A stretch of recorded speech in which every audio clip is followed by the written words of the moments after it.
ഒരു വലിയ കൈയടി. എന്താ എനർജി എന്റെ മെബുട്ട, കലക്കി. സൂപ്പർ ആയിരുന്നു കേട്ടാ. ഞങ്ങൾ എല്ലാരും എൻജോയ് ചെയ്തു, ജഡ്ജസും എല്ലാരും ലിറ്ററലി എൻജോയ് ചെയ്തോണ്ടിരിക്കുകയായിരുന്നു. ആദ്യം തിരുമേനി എങ്ങനെയുണ്ടായിരുന്നു? അടിയും പൊളിച്ചിരിക്കും. സാറിന് സാധാരണ ഭയങ്കര സംഗതികൾ അടിക്കുന്ന ആളാ. ഇവൻ ആരും കേറി അടിച്ചിരിക്കുന്നു. പിന്നെ സംഗതിയുടെ ആളല്ലേ ഇവിടെ. അതെ അതാ. ഓക്കെ മക്കളെ മെബിനെ എന്തോ തകർത്തടാ നീ. Thank you sir. അസാധ്യം. Thank you sir. എന്താ പാട്ടിന് വേണ്ട മൂഡ് അങ്ങനെ ഉണ്ടായിരുന്നു. ഞാൻ പേടിച്ച് നീ പാടി തുടങ്ങിയപ്പോ ഇപ്പൊ നമ്മളെല്ലാം കൂടെ ചേർന്ന് കണ്ടുവെച്ച് ഇവന് തെറ്റല്ലേ ദൈവമേ എന്ന് നമ്മൾ പ്രാർത്ഥിച്ചു. പക്ഷെ മോൻ ഉഗ്രനായിട്ട് പാടി കേട്ടോ. അത് നല്ല സുഖമുണ്ട് കേൾക്കാൻ. പിന്നെ മോനെ ഇതാണ്ട മുടിച്ച് കുടുമുടിച്ചായി എന്ന് പറഞ്ഞ ചീ നിർത്തടാന്നുള്ള ചീ തന്നെയാണത് കേട്ടോ. എപ്പോഴും പറയുമ്പോ കുറച്ച് സ്റ്റൈലായാലും ഇത് ഇതാണ്ട മുടിച്ച് എന്നാക്കാം കേട്ടോ. എനിക്ക് ഈ ചരണത്തിലെ സംഗതിയില്ലേ നീ പാടുന്ന എന്തോ ഒരു ചേഞ്ച് ഫീൽ ചെയ്ത്. എന്റെ മനസ്സിലുള്ളത് അങ്ങനെയാണെന്ന് പറഞ്ഞൂടാ. അത് കഴിഞ്ഞിട്ട്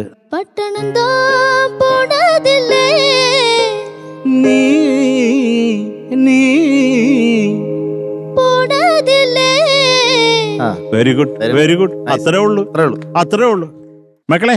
നന്നായിരുന്നു രാജാക്കരെ, കുറെ ഇഷ്ടമായി. നീ അത് ഇന്ന് പാടുന്ന കാണുമ്പോഴും കേൾക്കും. പിന്നെ കോറസ് നല്ല ഉഗ്രം സപ്പോർട്ട്, അസാധ്യമായിട്ട് പാടി. മൊത്തത്തിൽ അതൊരു എന്താ പറയണ്ട ഒരു ഉത്സവമായിരുന്നു മോനെ. തകർത്ത് അസാധ്യം. ലവ് ഇടാ ചക്കരെ. തിരിച്ചു കൊടുക്കണം. കിട്ടിയതവിടെ നെഞ്ചത്ത് കൊണ്ട്. Okay thank U. അവള് ക്ഷണിക്കട്ടെ. ക്ഷണിക്ക്. ഞാൻ ഇങ്ങനെ വിളിക്കണം. ഷാനിക്ക മെബുട്ടാ എന്തോ കലക്കിയടാ നീ. Thank you sir. അടിപൊളിയായിരുന്നു. ഭയങ്കര ആറ്റിറ്റ്യൂഡ് ഉണ്ടായിരുന്നു. ഈ പാട്ടിന് വേണ്ടത് ആ ഒരു ആറ്റിറ്റ്യൂഡ് മെബുട്ടൻ ത്രൂ ഔട്ട്, തുടക്കം തൊട്ട് അവസാനം വരെ മെബുട്ടൻ കീപ്പ് ചെയ്തു എന്നുള്ളതാണ്. അതുപോലെ തന്നെ ഒരു ഭയങ്കര വിഷ്വൽ ട്രീറ്റ് ആയിരുന്നു. നമ്മുടെ കോറസ് സിംഗേഴ്സ് അടിപൊളിയായിട്ട് പാടി. പക്ഷേ ഉള്ളത് പറയാലോ, നിങ്ങൾ 3 പേരും കൂടെ പാടുമ്പോ ഉള്ളതിനേക്കാളും പവർ അവൻ ഒറ്റയ്ക്ക് പാടുമ്പോ ഉണ്ടായിരുന്നു.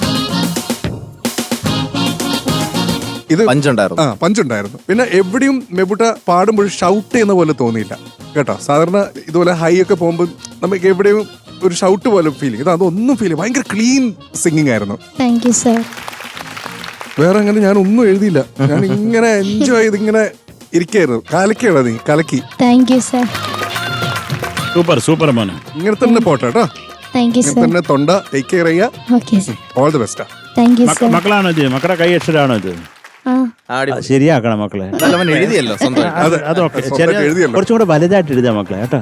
ഇത് ചുമ്മാ ഇതുപോലെ പ്രായമുള്ള ആളുകളൊക്കെ ഇങ്ങനെ നോക്കും. ഞാനൊക്കെ എടുത്തു വെച്ച് ഭയങ്കരമായിട്ട് നോക്കുന്നു. ഞാനൊക്കെ പേരൊക്കെ കുറച്ച് അപ്പുറത്തൊക്കെ എത്തി.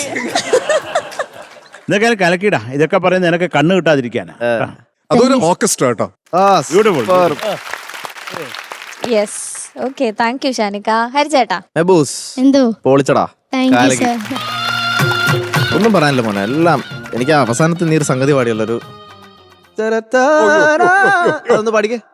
ഇത് സാമി പൊട്ടമുട്ടിച്ച് അത്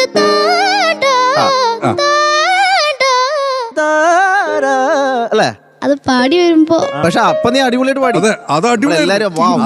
അഡ്രിനാലിൻ ആ ജോഷ് ഉണ്ടല്ലോ. നിനക്ക് സാധനം അറിയാം. നിനക്കത് അപ്പം നന്നായിട്ട് പാടുകയും ചെയ്തു. അതിനൊരു സ്പെഷ്യൽ ക്ലാപ്സ്. ബാക്കിയൊക്കെ മോനെ അടിച്ചു പൊളിച്ചു. നീ ഒരു വൈബ് ഇവിടെ ഉണ്ടാക്കി. ആ ഫുൾ എല്ലാവരും എൻജോയ് ചെയ്തു. ഹോൾ സെറ്റ് എൻജോയ് ചെയ്തു. ഓർക്കസ്ട്രയും എന്ത് നന്നായിട്ട് സപ്പോർട്ട് ചെയ്തു. കോറസ് അവരെല്ലാവർക്കും ബിഗ് ക്ലാപ്സ്. അടിപൊളി. ഇങ്ങനെ പോട്ടെ. All the best. Thank you sir. Mebu എന്തോ മാർക്സ് അറിയാൻ കൊതിയാവുന്നില്ലേ? ചെയ്യാം. ഹരിചേട്ടാ 9.5. Thank you sir. Super. Shanikka 10. Thank you sir. 19.5 marks ആണ് കിട്ടിയിട്ടുള്ളത്. സൂപ്പർ. പൊളി. ശരത് സാർ എന്തോ എന്തായി? ഞങ്ങൾക്ക് എന്തെങ്കിലുമൊക്കെ പ്രതീക്ഷിക്കാമോ? ഉറപ്പായിട്ടും അല്ലേ? കുന്തം ചക്രം ഇതൊക്കെ വളരെ സന്തോഷത്തിൽ ഇട്ടിട്ടുണ്ട് എന്തായാലും. സൂപ്പർ. നല്ല പെർഫോമൻസ്. Thank you sir. മെബൂട്ട ഓൾ ദി ബെസ്റ്റ്. അടുത്ത റൗണ്ട് ഇതുപോലെ തന്നെ അടിപൊളിയാക്കണം കേട്ടോ. Okay. ഓക്കേടാ. Ni pa maga sa